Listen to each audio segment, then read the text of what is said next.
How we doing, guys? I'm Kevin Shaw, editor-in-chief of the Watercraft Journal. Thank you for tuning in. We already saw we have a conversation kind of going on. I stepped in on a couple times, and then Cody was helping out and answering some other stuff. But we want to get going pretty quickly on this one, primarily because we have a bunch of people out there who are a bunch of sensitive, whiny crybabies who complain that I take too long to get to the point and that I ramble on. But guess what? It's a live session and I'm having a conversation with people, so it's going to be kind of freeform. But I'll talk fast and make this really obnoxious for a lot of people. So here we go. First and foremost, we've got pretty much some really, really gnarly bad news coming out of Kawasaki. This is official news, and it's going to be absolutely devastating for most people who are interested in Kawasaki's. We have two official announcements that are going live tonight on the Watercraft Journal at midnight Central Standard Time that will probably get some people emailing me and screaming and yelling and, oh my God, what do I do? But since you guys are tuning in right now, I'm not going to waste any time. I'm going to read it for you guys. You get exclusive access to something that everyone else has to wait 5 hours for. So first and foremost, I reached out to several contacts that I had at Kawasaki USA in regards to two major concerns that were coming in from concerned readers, concerned viewers, people who are having interactions with dealerships that were freaking them out. So I reached out and I said, guys, I'd rather have an official statement in regards to what's being said by dealers rather than have the rumor mill start flipping out and going, oh my God, what's happening? So I reached out, and it took until midnight of last night, or technically this morning, to get an official announcement from the public relations manager of Kawasaki USA, a gentleman named Ken Essex. I've met him a couple times before. Primarily, we communicate through email. I have other connections there, but Ken is the head honcho. He wears the big hat. So I was going to read Ken's response to you guys here tonight. Before I do that, because I'm all about teasing and taking too long, is the two major concerns that were coming up were, number one, that there was a secondary recall notice on the STX 160 models. There are three STX models. They're STX 160, 160X, and 160LX. All three were experiencing some front hatch latching problems, and unfortunately, the fix is not in, and it won't be in for a while. And by a while, I effectively mean next year, 2023 models.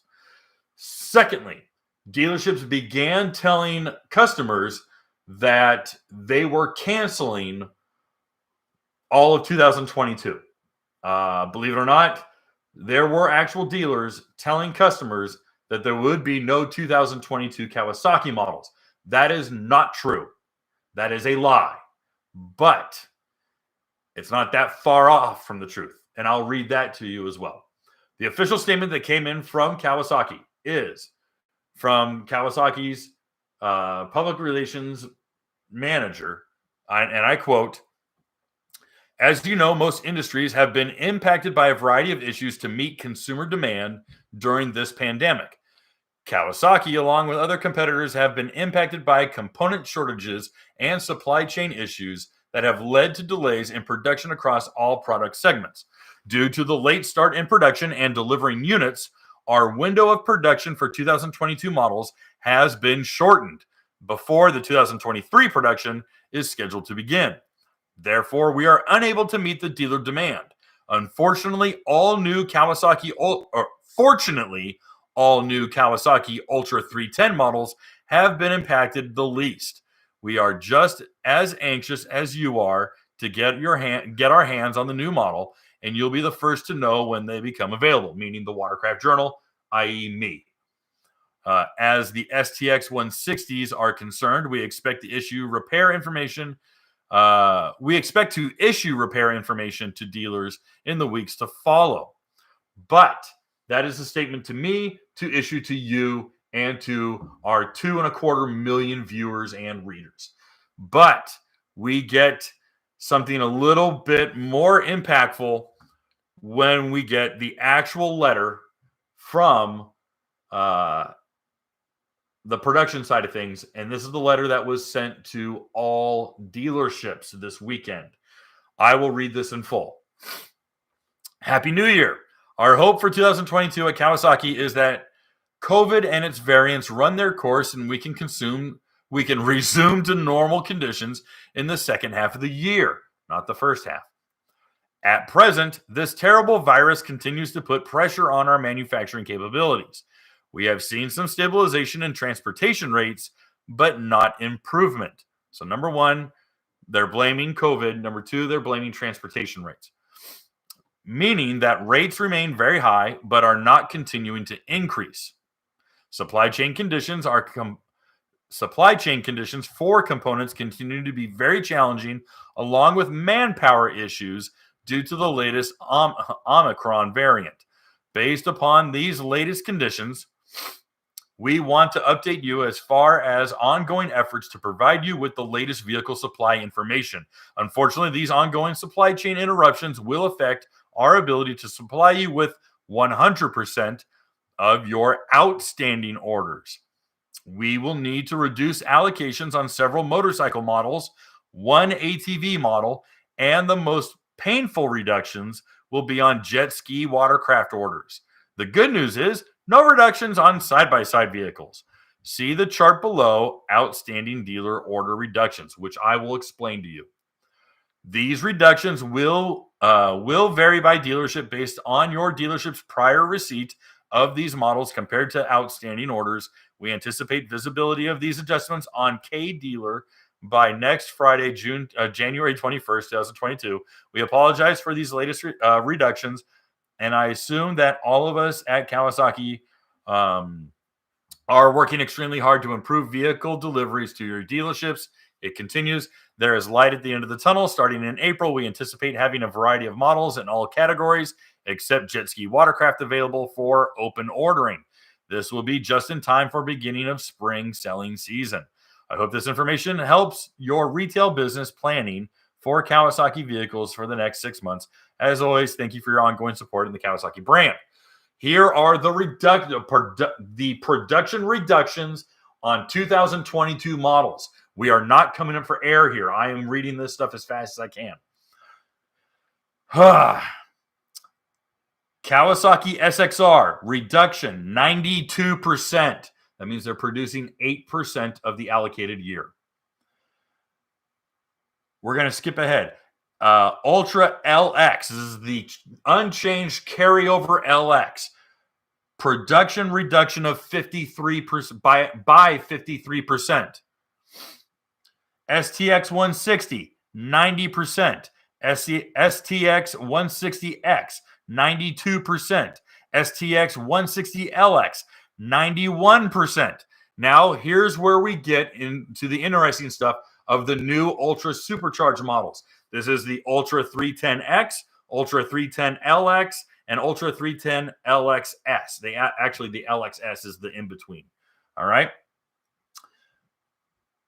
Ultra 310 LX, 9%.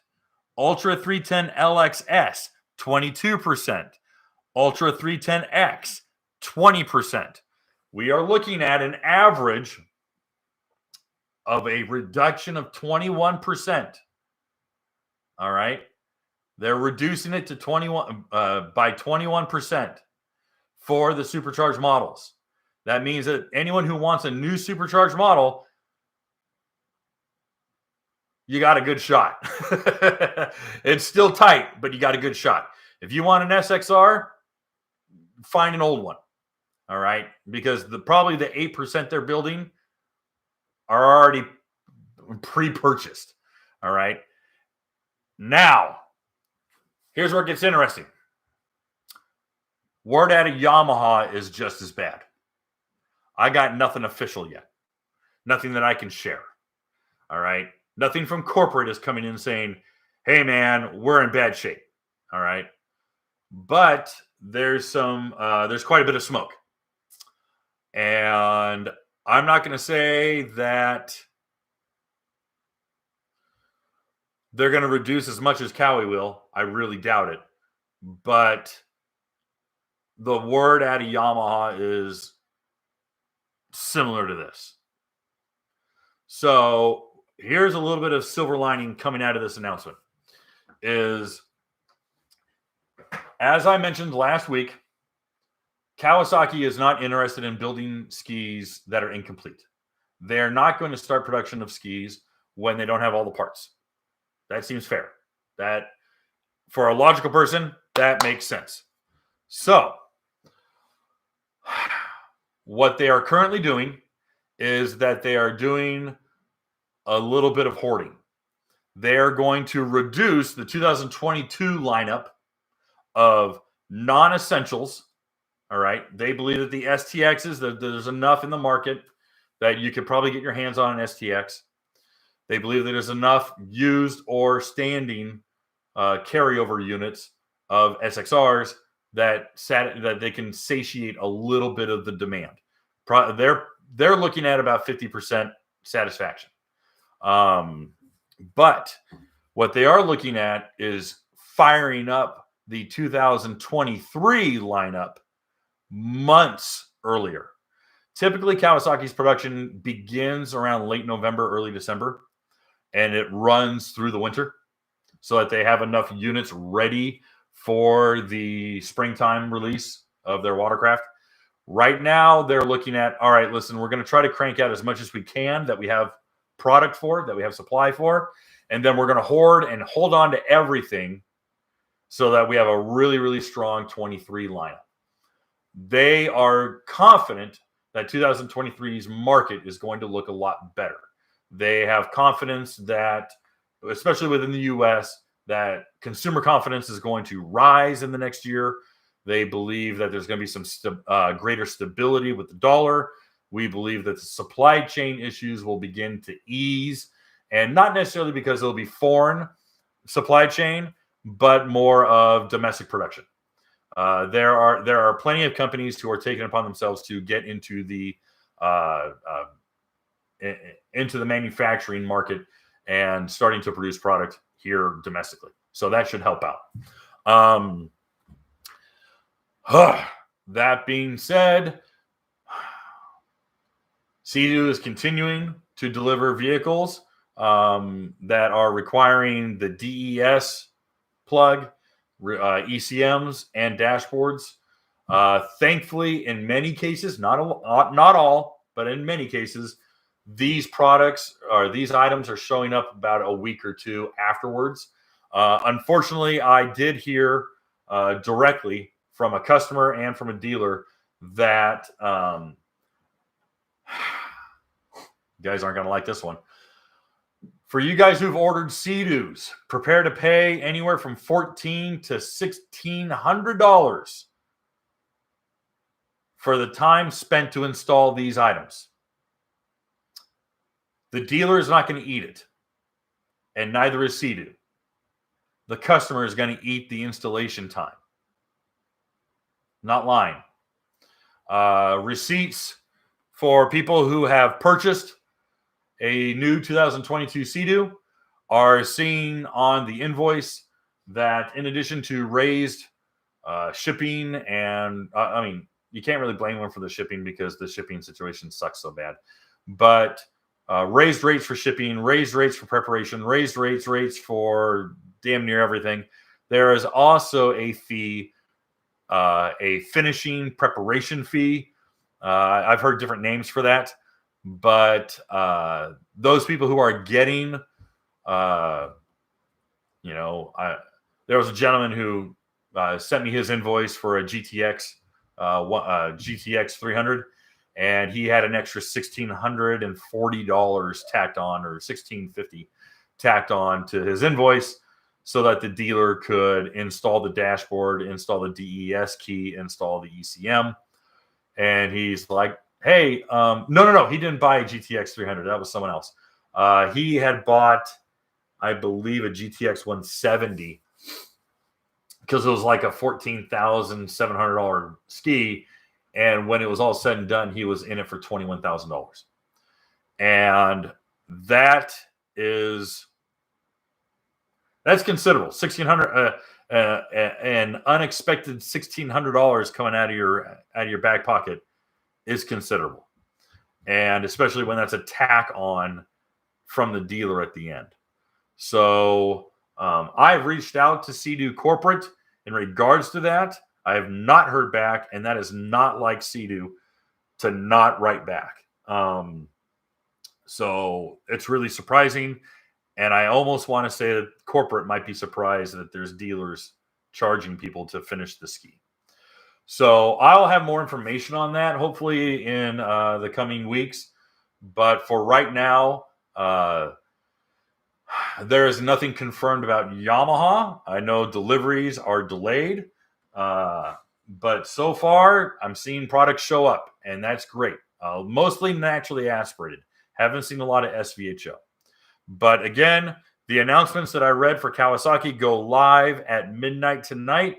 If you want to share the article with your friends or on Facebook groups or on Instagram or Twitter or whatever, please do. That helps support the magazine. It helps get the word out. That will help people know. Number two is if you do have a Sea-Doo on order, I would strongly recommend reaching out to your sales associate tomorrow. If you have already pre-ordered a Sea-Doo, reach out to your sales associate tomorrow and confirm that you will not be charged for the installation of the rest of the parts for the ski. You don't want to be surprised by this. You don't want to be surprised by this. You want to talk to them and get it out there right now. I'm telling you, do it. I'm trying to help you. So those are, that's the big chunk of news right now. I'm already 20 minutes into this, but I wanted to get that big news out of the way. That's going to upset some people, but again, want to help you guys out. So let's talk about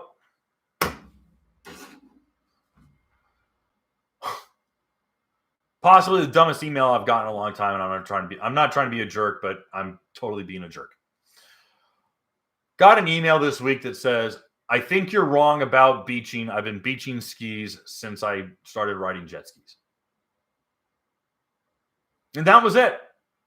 I think you're wrong because I've been doing it. So rather than scream and yell and berate someone, I'm going to walk through why you should not beach your ski. And when I say don't beach your ski, I want to dovetail inside of that, shallow start your ski. And by shallow start,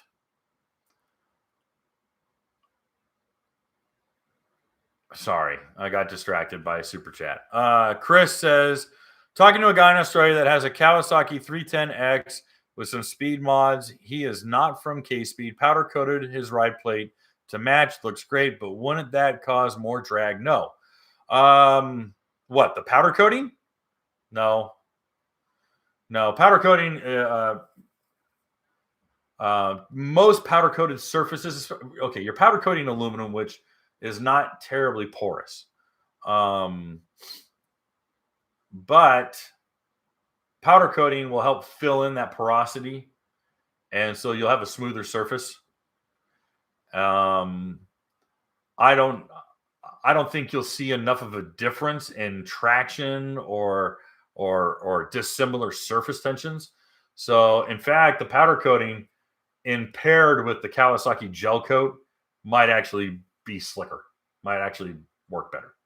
So, I have no science on this. It's kind of a curveball. I have no difference. I have no science on this, but you will not see much of a difference, if any at all. Most people can't even tell when they change. Most people, by the seat of their pants, can't tell that if I change their intake rate, most people wouldn't tell.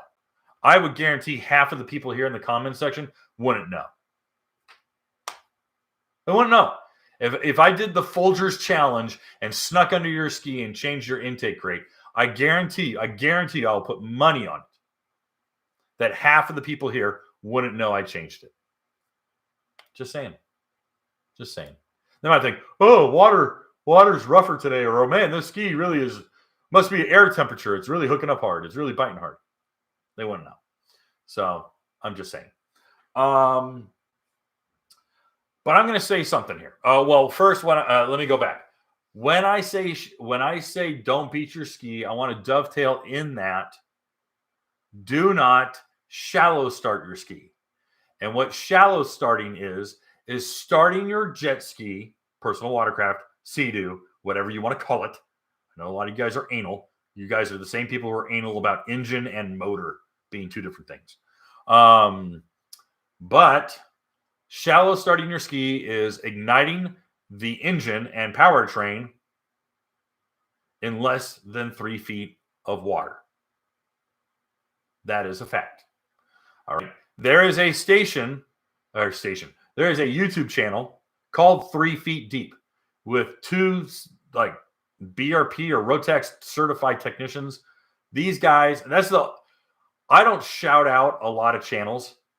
I don't like most channels. I'm entertained by some stuff, but I don't recommend anyone besides two. 3 Feet Deep is number one on that list. I mean, I'm family friends with Jerry Gaddis and his son Greg, and I would recommend you watch 3 Feet Deep if you're a Sea-Doo owner before Green Hulk. And I love the guys at Green Hulk. So Green Hulk's entertaining, but Green Hulk is like 90 mile an hour hot rod stuff. 3 Feet Deep is how to keep your stuff running right. So the guys at 3 Feet Deep is pretty damn awesome. So it's not porous enough to matter, George.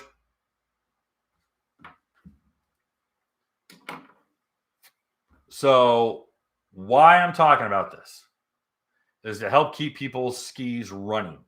Because I know most people will not, do not, and don't regularly do the levels of maintenance that are required. So I'm trying to give you the laziest amount of... I'm trying to give the lazy man or the layman the best amount of information humanly possible so that they can enjoy the most longevity out of their watercraft. I'm going to start with Kawasaki and Yamaha first. All right, but let's start with Kawasaki. Number one is Kawasaki hulls are gel coated. They're SMC fiberglass, gel coat. That is the most durable combination that there is on the market today. It's also the heaviest. All right. But SMC fiberglass and gel coat is durable. You can almost ram into sunken tree trunks and you'll be fine. Not that I recommend it. But when you pull up on a beach or you pull up on the bunks of your trailer too fast, you are causing friction. The bunks of your trailer are carpeted. But if you don't believe that it causes friction, I would like you to take the heel of your hand and push it across the bunks of the carpeted bunks of your trailer. And I want you to tell me what happens to your hand. Right? Causes friction. Why would you think your ski is any different? Now, the flesh of your hand and gel coat are two very different materials. But over time and at speed, you're going to do a hell of a lot of damage. All right? And that's just on carpet. Imagine pulling up on sand. Would you like to take 150 grit sandpaper and run it across your hull? Take 300 grit sandpaper if you're on a Florida beach where you have a nice, really soft sand. 300 or 400 grit sandpaper. Would you take a wood block, wrap it in 300 grit sandpaper, and go and run it up the front? Ed, I already asked your question. Your question's dumb. I'm sorry. Thank you for the super chat. I've already answered your question. I'm sorry. I've already answered your question. And I did a whole video on it. And I literally answered it before we even started. And then I had Cody answer it. I appreciate it, but stop. No hull coating.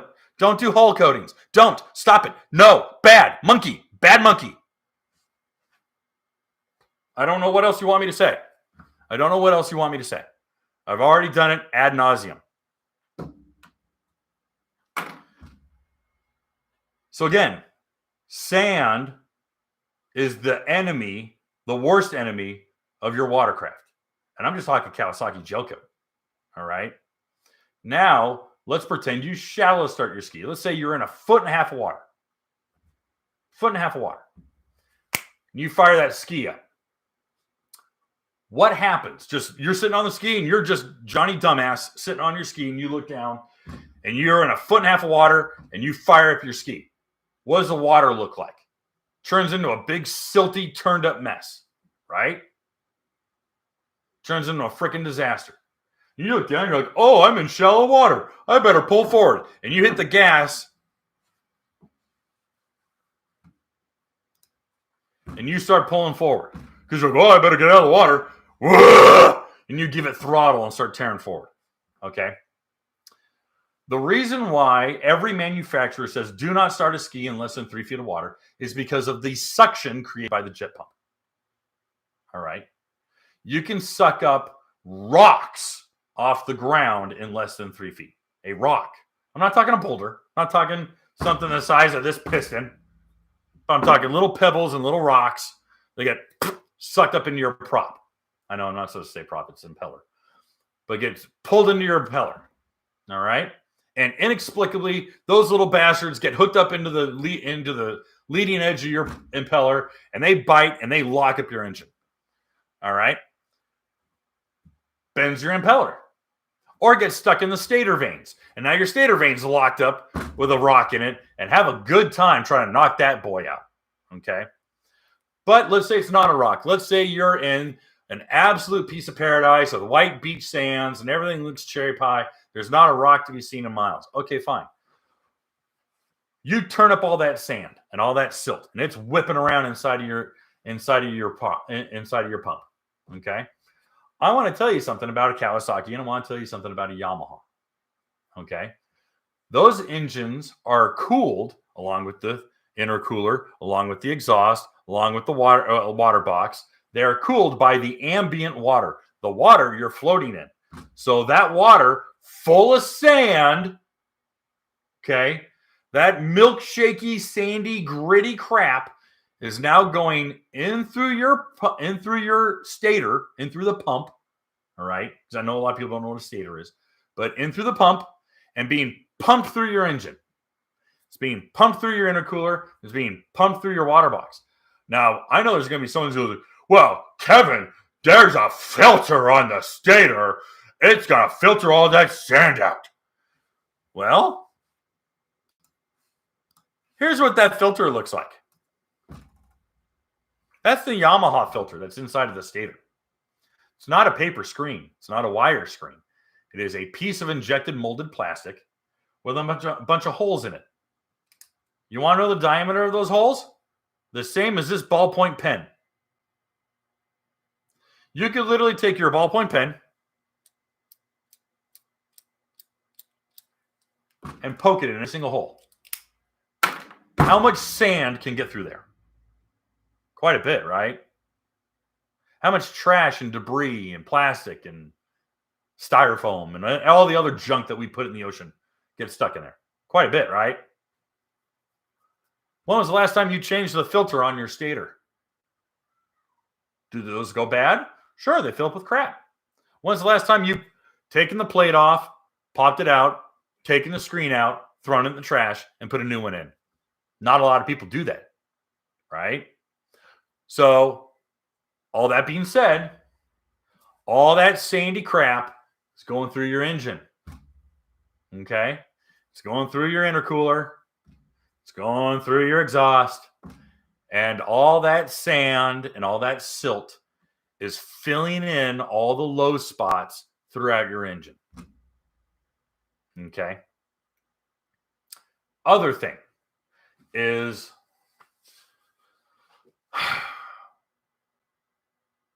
Yamaha, well, actually, all the engines have anodes in it. All right. They're positively charged anodes. What these anodes are designed to do is thwart corrosion because aluminum gets a nice white, it doesn't look like rust on aluminum, doesn't look like rust. Okay. You know, like the Statue of Liberty is bronze. For anyone who's not, born in the 70s or earlier, you'll remember when Ronald Reagan restored the when Ronald Reagan in the state of New York restored the Statue of Liberty, and for like a year and a half she was bronze, like super, like brand new, like looked like a penny. Okay. And then I think it took 2 years and she turned green again. All right. Bronze rusts, bronze copper, because it's not just bronze. I can't remember what she's totally hammered out, but rust materializes on copper and on bronze as like a green, like a powdery green film. Rust on aluminum is white and chalky, and that white chalky corrosion is going to absolutely clog and fill up a lot of very necessary cooling ports on your engine. Okay. Most people don't change the anodes or even look to see how the anodes are doing. And that is why it's imperative, because it's imperative to be on top of shallow starts and beaching. Beaching less so because your engine's not running, but pray to God it's not running if it's on the beach. Oh my gosh, that thought just came to mind. But that in shallow starting, in shallow water, that you're not pumping all of that sand, which has metals in it. You ever looked at sand and seen shiny parts? Okay, there's metals in there, and that's all running through your engine. They're tiny, it's itty bitty, but if you're not flushing your ski out when you get home, they're sitting in there, right? Right. Okay. So that's your Kawasaki. That's also your Yamaha. But here's where it gets really fun when it comes to Yamaha hulls. Yamaha doesn't coat their hulls in gel coat, which is super duper thick. Instead, they use automotive grade paint. All right. We have talked ad nauseum about automotive grade paint and how thin it is. Jason, thank you for looking that up. Thank you for looking that up. That's great. I appreciate it. Yeah, it's hammered copper. Yeah, 3 by 32 inch, 3 by 3/32 inch. Wow, 3/32 inch copper according to the government website. Great. Okay, cool. So it's a random fact. I was just curious about that. Okay, so let's get back to Yamaha hulls. I know Ed was harassing me, and I barked at Ed, but Yamaha hulls are coated in paint. They're painted, automotive grade paint. I have used this analogy umpteen thousand times, but imagine taking the hood or the door of your car off and dragging it up the beach. Would you do that? Would you want me to do that? Right? Really doubt it. Would you like me to get waist deep in water with the hood of your car, hold it upside down by the latch, and run as fast as I can up the beach? Or would you like me to slowly lift the front and then drag it up the beach 10 feet? Either of those situations sucks, right? You wouldn't want that. So why would you do that to your ski? Well, I don't care how shiny the bottom of the ski is. Well, yeah, but don't you think it would wear the paint off? Well, if I did it slowly. Really? Really? I have a shirt that I sell that says "Engage Your Brain." I should have worn it. I wore it last Sunday. I'm asking people to engage your brain. I want you to think about it before you act. It's only because I've answered this so many times. So, what are you to do?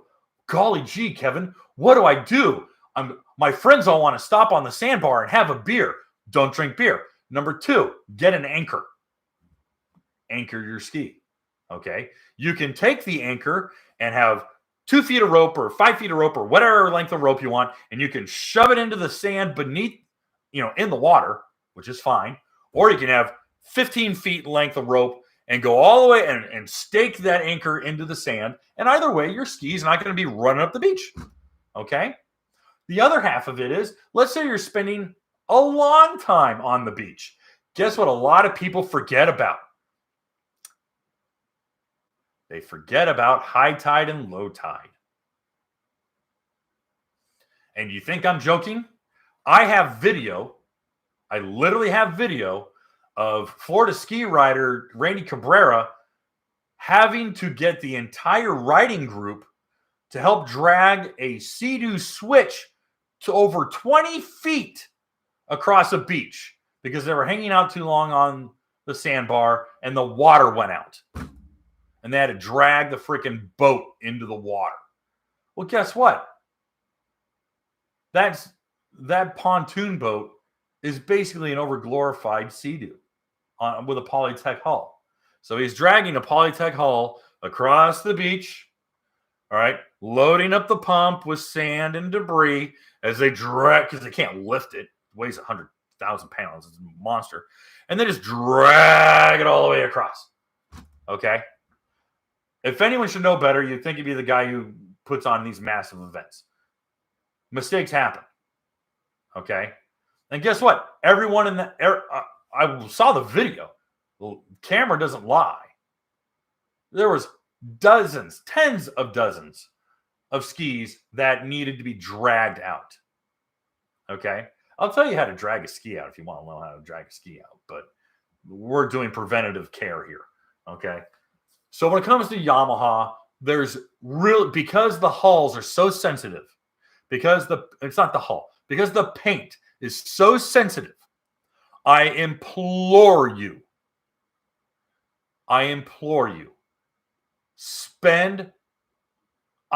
know what? Listen, the Watercraft Journal's got to deal with Sand Docker. Do we get you a discount? No. Sorry. It's already cheap. All right. It's like $70. I think his whole kit is like $75 with the elastic band and everything. You don't want to spend $75? Go to the grocery store or go to a PetSmart and get one of those stupid corkscrew looking dog tethers and go get a length of rope and tie your ski to one of those things. I think you'll be in it for about $8. They're garbage. They'll rattle around inside your ski and scrape up stuff, but it'll be the cheapest anchor you've ever bought. And they work. They work. You can literally go to Petco and go get one of those stupid dog tether things that you screw into the lawn. It literally looks like a giant corkscrew. You go, screw it in, get a length of rope, tie it up. You're done. You're done. You're done. And you're anchored. I prefer the Sand Docker. I think the Sand Docker's got a lot of intelligent design in it. It's one of the best ones I've found that has a really good price point. It's not $200 for anodized whatever, or it's not $150 because it's powder coated XYZ. It's just a nice piece of TIG welded aluminum with some grip tape on top. Easy to manage. I like it. But anchor your skis. I don't care what you use. You can use a set of barbells from your high school, football workout gym with a piece of freaking nylon rope. I don't care. All right. I really don't care. You could take a Ford 302 small block and throw it over because all they are boat anchors anyway. I know you Ford guys are going to get mad. And tie it up to that. I don't care. Anchor your ski. Find a down tree and tie it up to that. But I'm telling you, don't beat your damn skis. So, open loop cooling system. Concerns about the open loop cooling system. In fact, speaking of which, here's the open loop cooling system. How big can I make it? Can you guys see this? Let's zoom in and walk everyone through what an open loop cooling system looks like. All right? Because I feel like I have to do this. I'm being condescending, and I know I've got an attitude, but yeah. The open loop cooling system goes through the oil cooler, the engine block, the cylinder head, and out the exhaust manifold. Well, let's not forget the intercooler. You got to have the intercooler in there too. So all these nice sensitive parts that you're pumping sandy water through. Yeah. Because what? It's cold. I don't want to get my feet wet. Or I'm wearing denim jeans while I'm riding a jet ski. And I don't want wet pants. Well, you've made your decision. And this is what's going to happen to your ski. I have given you caution. I am the prophet out in the wilderness screaming, repent. So let's go to Sea-Doo. Let's go to Sea-Doo. Current Sea-Doos. Since 2017, for the most part, are made out of what is called or marketed as CM Tech. C as in cat, M as in Michael, Tech, T-E-C. All right. CM technology. All right. Well, what does CM Tech mean? Closed mold technology. Have you ever watched the show How It's Made? The show How It's Made has moved a lot of its content onto YouTube. It's free. You can go watch it. The one I suggest you look up is how is a jacuzzi made? Or how is a bathtub made? It's the same way. They take a sheet of acrylic, all right, effectively more or less tempered plastic. And that big sheet of acrylic has color molded in it, all right? So that if you slowly ground on it, you would see color all the way through until probably it actually gradually changes. It actually will darken. But because they have dye in one level of it, the other side's typically black or a dark color. And no, and I'll explain, Dre, just in a second. The plastic, the sheet of acrylic, the colored sheet of acrylic, is put into a mold, and it's heated up, and it's molded, it's pulled into the mold into the shape of a hull. All right. Then they pop that new molded sheet of acrylic out. They take trimmers and they trim off all of the casting flash off the top of the lip. So now it looks like a hull, and now it looks like a deck because the deck is made out of CM Tech as well. Then they flip it over so it's like a bowl. Okay. Then they have a guy go in there with a big chopped. It's a big sprayer. It's a big application tube. Almost looks like a fire hose. And he goes in there, and just like the dude who sprays insulation on a new house, and just goes and sprays that insulation on the inside of your house. He sprays that chopped fiberglass all on the inside. Okay? And actually, that's not true. That's not true. I'm trying to simplify it as easy as I can. Actually, there's another mold that comes in to the inside. It's a little bit smaller. It's on the inside of the hull, and the injection mold, or the injection. Oh my gosh, I'm losing my mind. They inject all through the mold the chopped fiberglass so that it fills every nook and cranny. Every air pocket is pushed out. All right.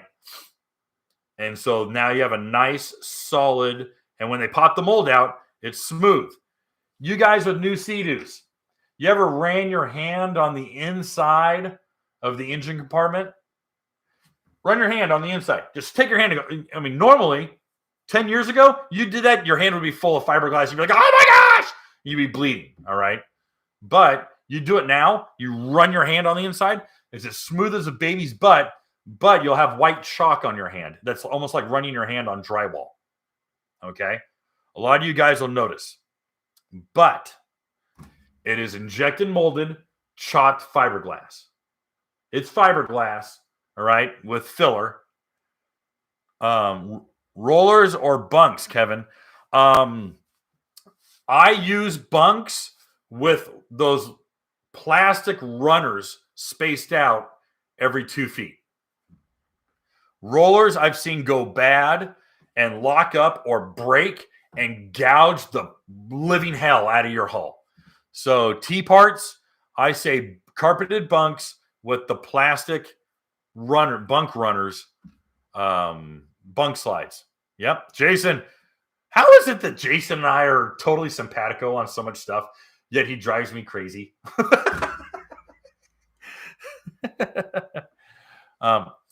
Carpeted bunks. Actually, carpeted bunks don't scratch that bad if you don't throttle the hell out of it up the bunk.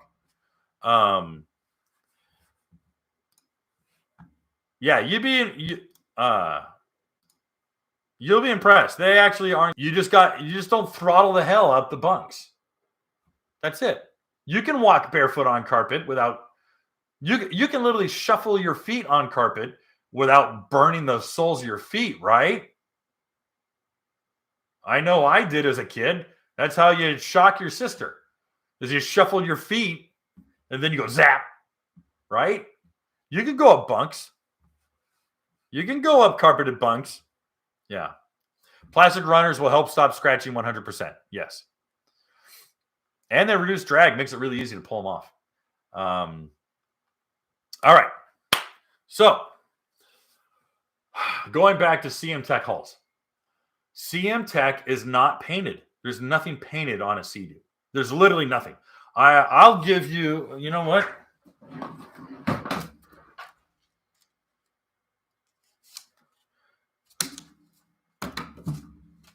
If you were to go out to my 2021 RX PX outside right now, I bet you 2 stickers you can't find paint.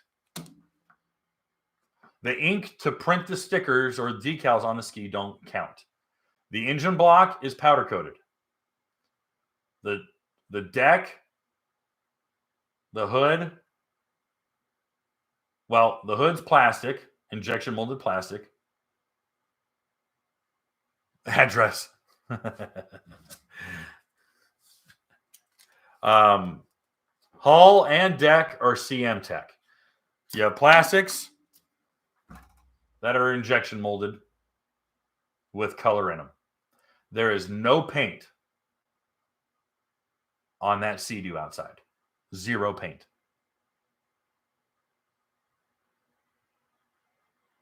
I know T Parts wants the stickers, but there's no paint. Sorry, buddy.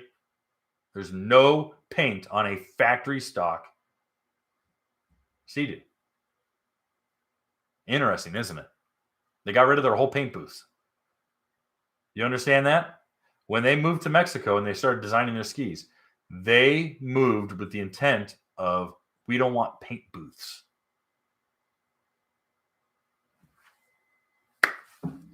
So, what happens when you scratch CM Tech?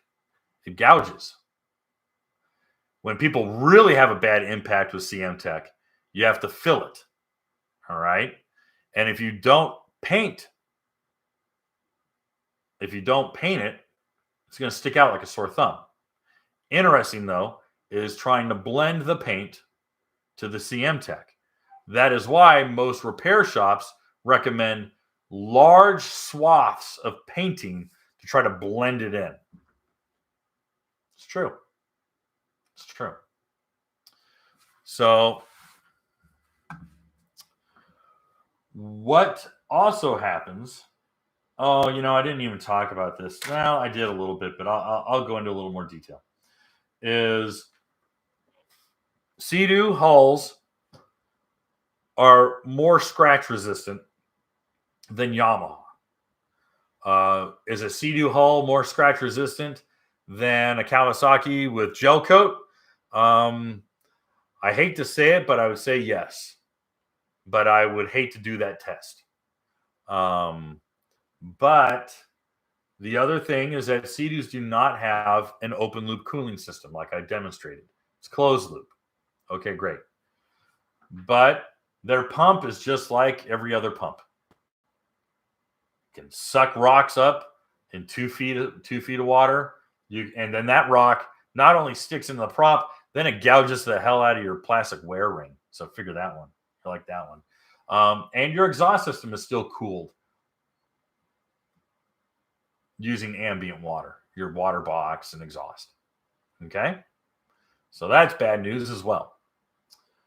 But the other thing is sand is no friend to anything mechanical. Okay. And I've been on rides with people where you come up, everyone's leaving, we're going home, and we're washing our skis down, and you look inside the pump, and sitting on everyone's ride plate is all this sand.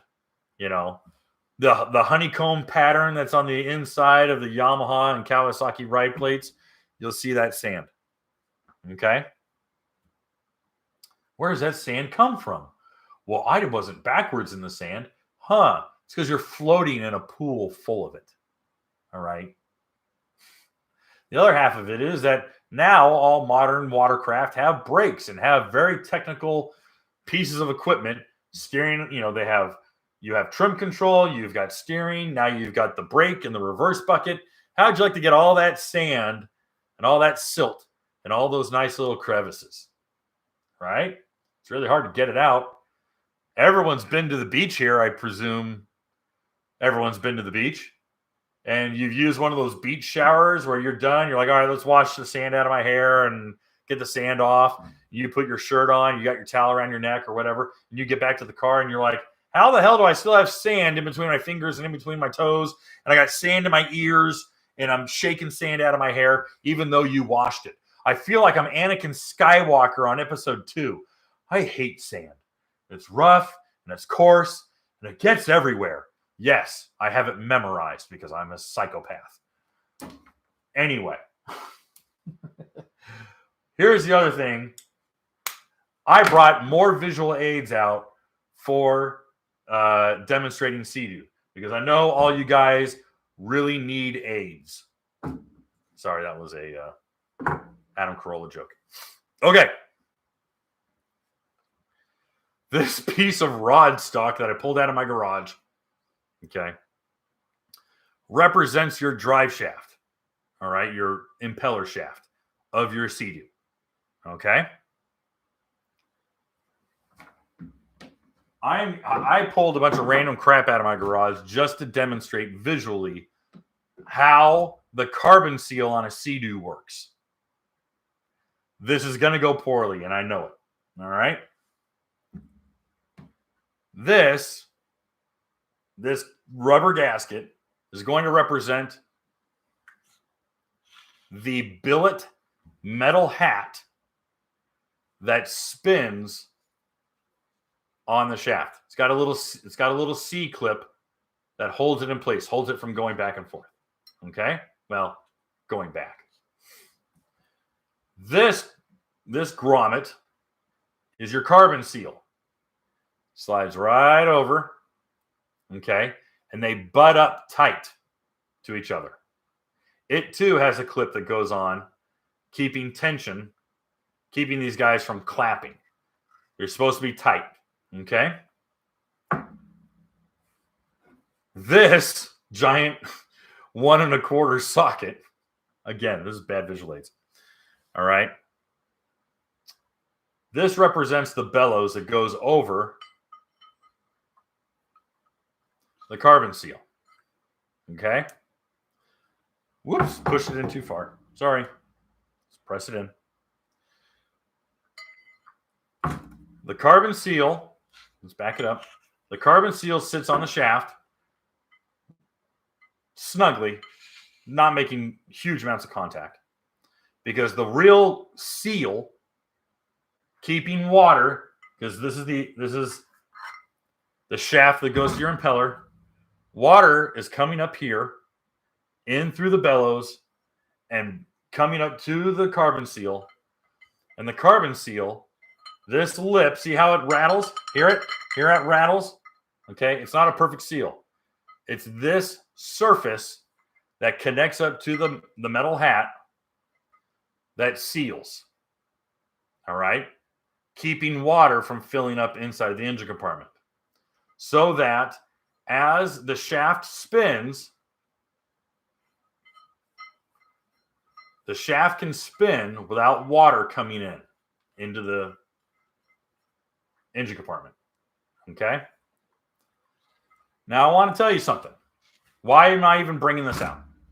Because when you're in 1.5 feet of water and you're sitting there jabberjawing with a friend. You're Johnny Dumbass sitting there going like, hey, bro, where are we going next? And hey, look at my radio. And okay, you're kicking up all this sand, and that sand comes in here, in through the bellows, and into the carbon seal. That sand is coming in through these holes. And guess where that sand goes? Right into the contact surface. Right there. And as this shaft spins, let me hold this. I'll hold it. There we go. So that shaft spins with that carbon seal. Now you are grinding that carbon seal down with the sand that you're kicking up. Is there any way to get that sand out? No. Not really well. Not perfectly. You're going to prematurely wear your carbon seal out, and you're going to sink your Sea-Doo. You want to know what happens to the vast majority of those Sea-Doos that had carbon seal failure? A large portion of those were operator error. Because all they did was they pulled the carbon seal out, and they looked at them, and they go, oh, look, see all these lines in here? These grooves that you cut in here? Yeah, and we have the metal hat on this side. Here, I'll actually pull them out. Oh, the surface of your carbon seal has all these grooves and cuts in it. Huh, yeah, a little pocket knife. Oh, well, look how scratched up it is. And that's why it cracked off pieces. Oh, and look at the surface of the hat here. Oh, look at all the cuts and grooves and scrapes on that. Well, these two things evidence to us that this thing was full of sand. And as it was spinning, it was grinding these things to pieces. That's why carbon seal failure happens to most people, because they're buttheads running their ski in a foot of water, grinding the crap out of their carbon seal. It is. It's the fact. I've seen pictures and I've seen the reports. I've seen the service reports. I'm not going to apologize. All right. Do I like the carbon seal over a sealed bearing? No. A sealed bearing on a Sea-Doo or the sealed bearing on a Yamaha and a Kawasaki are demonstrably better solutions than the carbon seal. I don't know why this exists on Earth. I don't know what evil mastermind thought this was a good idea, but regardless, it exists, and we have to deal with it, and we have to treat it the way it needs to be treated. All right. I'm not advocating carbon seals. I'm just saying this is why they go bad, and this is why, this is what happens. I'm just facts. I'm trying to convey facts. So that's really it. Preserving your hull, keeping debris out of your open loop cooling system, keeping debris out of your carbon seal. All right. Longevity. I don't want anyone's ski to fail. I don't want anyone to have a bad time on the water. Okay. Believe it or not, my goal is to make sure that everyone's out and having a good time and operating safely and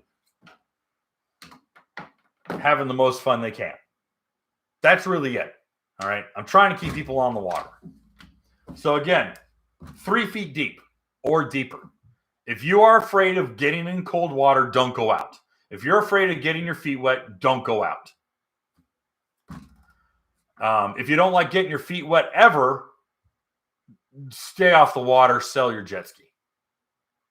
Sorry. You got the wrong thing. I don't know what else to say. But sand, silt, weeds, trash, ropes, rocks. There's so many things that I've seen jammed inside of pumps. All right. And it's happened 99.5% of the time in shallow water. Shallow water is where most of these things happen. It's where most of them happen. So I'm trying to help you out. If you see If you are paying attention and you see the color of the water change and you know, hey, I'm getting into shallow water, get out. Move. Okay? Move. Is it going to happen immediately? Probably not. Will it happen over time? Yes. When it fails, it's almost immediate. That's how it goes. No one expects an accident. Right? So Sea-Doo. Carbon seals are exclusive to Sea-Doo. Carbon seals are exclusive to Sea-Doo. Yamaha and Kawasaki use a sealed steel bearing on the impeller shaft. This is your impeller shaft. Okay. I know Billy is here, and I didn't do my Billy yell. So I want to say, hey, Billy, it's good to see you. I know we're an hour in. I'm awful, but I was coming in hot on this one. And yeah, I am full of fire today. It's been a rough weekend for me. So there it is. Do I take? I didn't see. I know Chris. I know I barked at Ed, and Chris had it wasn't even a question. Oh, Steve Lewis wrote, off topic, mate. We got our two 2022 GTX 230s here in Australia. So happy with them. They say only 5 hour. They say only 5 hours run, but you say 10 hours. Had catch can fitted as well. Love your show and info. 5 hours is when you will have full operation of the ECU. All right, you have a supercharged ski, but the 230 won't go over 70. So you're not the dude who's got his hair on fire. But why I say 10 hours is not because of ECU operation. It is heat cycling. And another half of the 10 hours is, first and foremost, most engine failures happen within the first 10 hours of operation.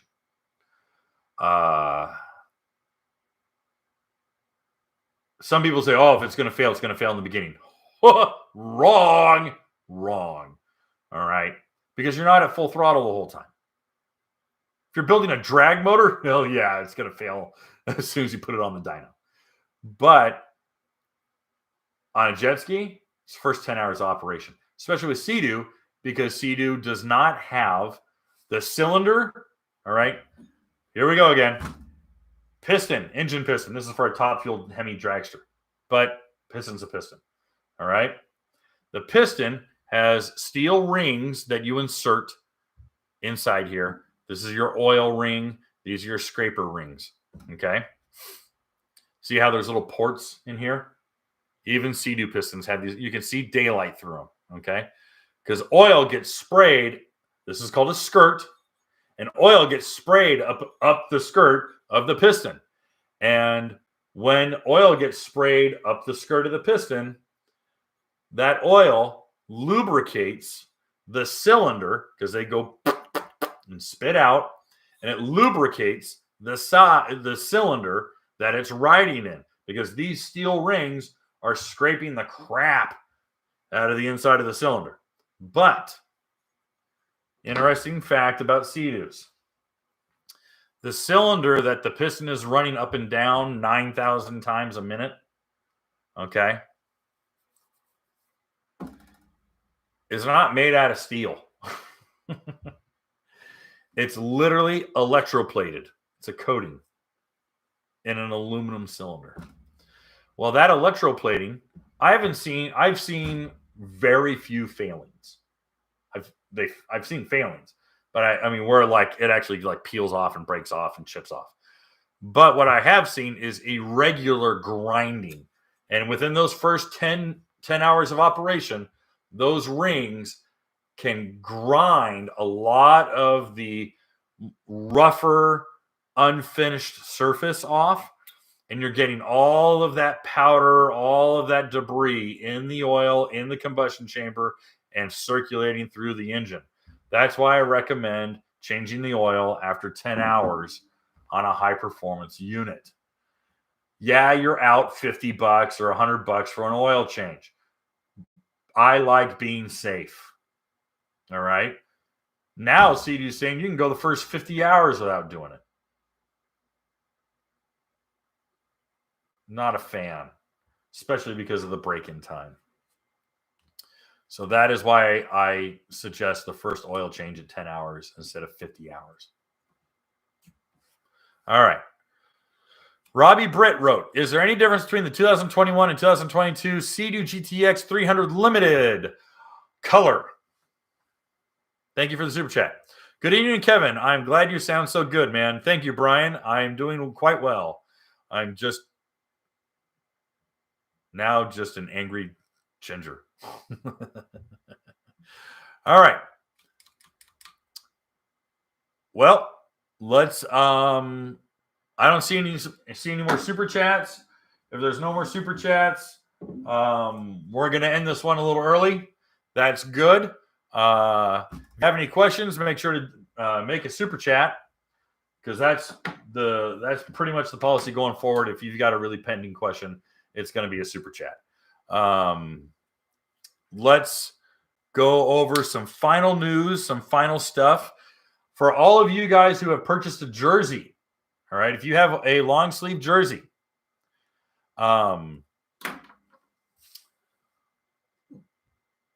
we are working on a fun social media campaign.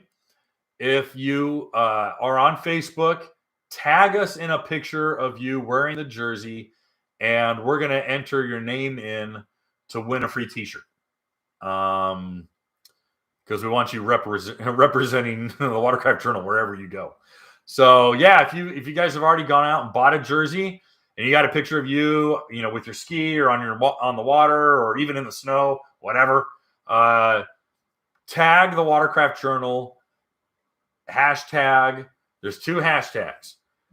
Either the hashtag is hashtag # PWC Journal or hashtag Watercraft Journal. Leave the off. Okay. But yeah, tag us in either of those two hashtags, and we will definitely enter you to win. I think we are calling. When are we calling a winner on that one, Chris? Are we announcing a winner on that one like February 1st? So you have a week to do it, because we've been running it a week. So yeah, if you guys want a free shirt and you already own a jersey, have your wife or significant other or take a selfie of yourself and tag us in a picture. All right, we got a super chat from Killian. Killian White writes, I have an 87 JS 550, which I am restoring. Once I am done writing, how do I get the water out of the water box? Is it related to the Stinger? Okay, good question. Thankfully, you have a JS 550, which means it doesn't weigh a damn thing. So I'll tell you what we used to do was we would have it on the bed of the truck. We'd go ring, ring, ring, ring, and ring the hell out of it because it didn't matter. It's a 2-stroke 550. And if you were really desperate to wring the hell out of it and get all the water out of the water box, have you and your buddy slide it off the tailgate of your truck and not drop it, but tilt it up so here's your tailgate, stand it up and do that. 2 strokes, you can wring the piss out of it for 2 minutes. All right. And just blue smoke the freaking launch ramp. But yeah, you'll get most of the water out by wringing the hell out of the throttle and tilting it up. All right. I'll tell you what. I'll answer some questions until we get 100 likes. So guys, let's get the likes to 100. If you want to make a super chat, there is a little icon at the bottom of the chat line, and it looks like a $, and you just do that. Okay.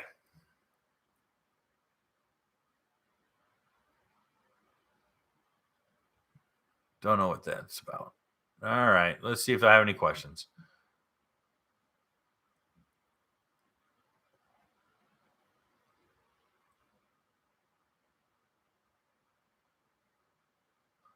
Hey, I do have some confirmed information regarding Yamaha. I lied.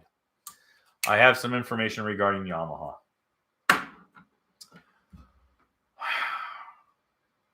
We announced last year. It's crazy to say last year, but we announced last year that Kawasaki was going to be reducing its production run anywhere from 15 to 30%. For dealers, that also was indicated upon their volume and how many they moved. If it was a Riva or a Broward or a Cycle Springs, they were going to get more units than Joe Blow dealership in Duluth, Iowa. All right. But what's happening right now is, at least I can speak for Australia. Australian Yamaha dealers have been told by corporate to expect to only get 2/3 of their intended order. So if you consider cutting 30% off the total and then only getting 2/3 of that number, it's less than half. And that is that's disconcerting. Now, that's Australia. That's not the U.S. market. What does the U.S. market look like? Well, it is, again, it's speculative. I can't speculate. I can't speculate on what the U.S. market will look like in regards to production runs. But it is very likely, that we will see yet another announced dip in production from Yamaha, or a similar announcement that Yamaha will be doing what Kawasaki is doing, and that they're going to do limited 2022 and preserve for 2023. And we're simply going to have to weather the storm this year if you're looking for a new unit. What that scarcity means to you is the used market is going to climb right back up again. Do you know that the used car market in the United States right now is inflated by, I believe the number last time I checked was 48%. That used cars are going on average 48% higher than before. There's simply a shortage of product. And that is not a good sign for an economy. So that's what I got to say about that. Let's get 10 more likes, guys. All right. Well, Chevy, it'll be what the market bears. Your 2018 Sea-Doo RX TX for $47,000. I thought it said 17, and I was like, it's a little high. And then 47. I'm like, you'll never get that. All right. Yeah, well, LGB, buddy. LGB. You hear that NASCAR banned that? NASCAR is a bunch of... oh, boy.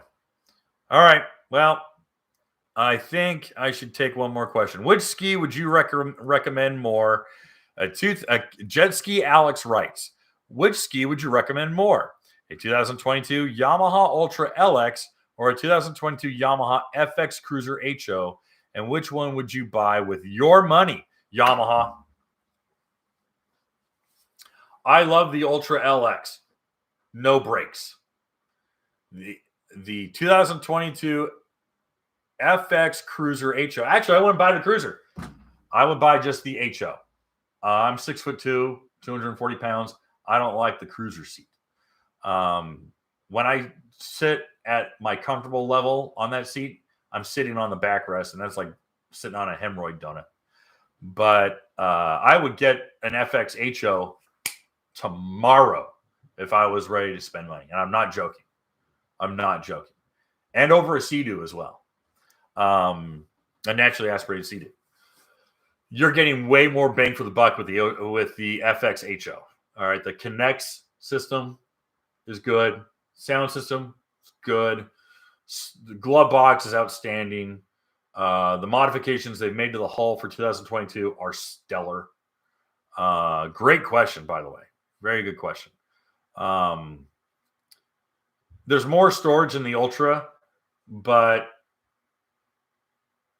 there's lots of storage in the FX.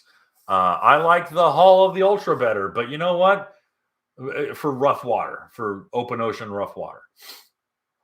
But brakes, cruise control, trim, toggling the dash, integration of the dashboard, the Connect system now with the phone integration. Dude, you're getting a lot more ski out of the FXHO. Just a ton more ski. Yeah, it's more money. You're paying more money. But yeah, I would super lean into the FXHO in a heartbeat. And if it was me, I wouldn't get the Cruiser because it's just the seat.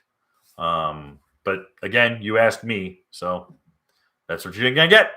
All right, guys, we're at 101. I'm done. It's been an hour and 16 minutes. So this has been a lot of fun. And yeah, okay. Thanks again. We have another uncut video coming up tomorrow. We have the full press release on the Kawasaki going up live tonight. If you want to share that with your Kawasaki friends and commiserate over that.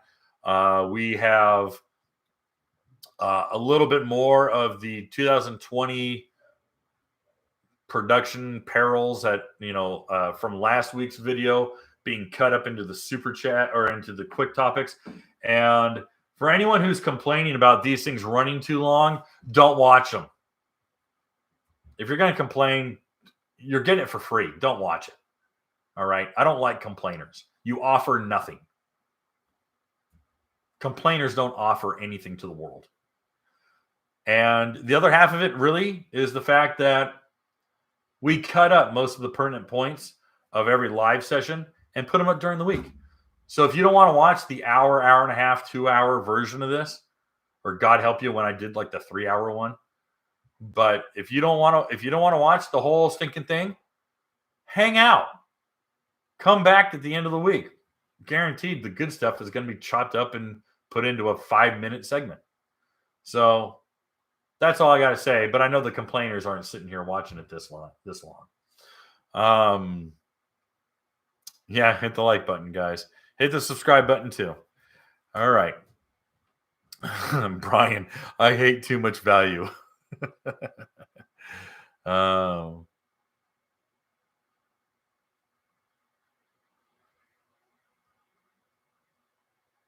no, I don't know what that means, Hamura. Had to clear the pump from debris. Just, you know what? It might have been a high kelp day. They bloom. There's no difference between the RX TX and the GTX. There's zero difference. Intake rate's the same. Ride plate's the same. Hull's the same.